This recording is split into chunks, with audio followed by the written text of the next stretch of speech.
Welcome to fusion videos. ఇవాళ మీ ముందుకు వచ్చేసింది మల్టీగ్రెయిన్ దోశ. సో మనం దోశ అనగానే మినప్పప్పు అండ్ బియ్యంతోని చేసుకుంటాం కదా. ఇక్కడ నేను రైస్ బదులుగా మల్టీగ్రెయిన్ యూస్ చేశాను. అంటే ఏంటి అంటే 1 గ్లాస్ బ్రౌన్ రైస్, 1 గ్లాస్ రాగులు అండ్ హాఫ్ గ్లాస్ సామలు, హాఫ్ గ్లాస్ శనగపప్పు అండ్ పెసరపప్పు వచ్చేలాగా హాఫ్ గ్లాస్ తీసుకున్నాను. అండ్ 1 గ్లాస్ మినప్పప్పు తీసుకోవాలి. మనం అదే సేమ్ 1:3 రేషియోలోనే తీసుకున్నాను నేను. సో 1 గ్లాస్ పప్పు అయితే 3 గ్లాసెస్ ఆఫ్ మల్టీగ్రెయిన్స్ తీసుకున్నాను.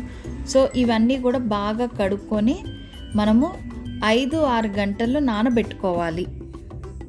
ఈ నానబెట్టుకున్న దాన్ని మిక్సీలో వేసుకొని మనం మెత్తగా పేస్ట్ చేసుకోవాలి.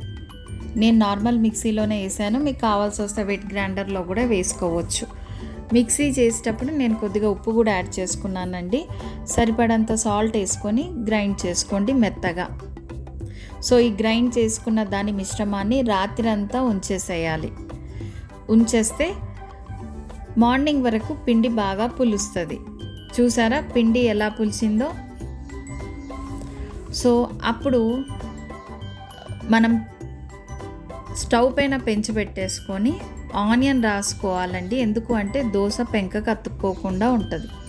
సో ఆనియన్ రాసేసుకొని దోశ వేసేసుకోవడమే. సో ఈ దోశని మీరు చట్నీతో తినొచ్చు, ఆలు కుర్మాతో తినొచ్చు, మీకు ఇష్టం అండి. సో ట్రై చేస్తారా రెసిపీ? ట్రై చేసి కమెంట్ చేయండి. అండ్ మీకు ఈ వీడియో నచ్చితే please like, share and subscribe my channel. Thank you for watching.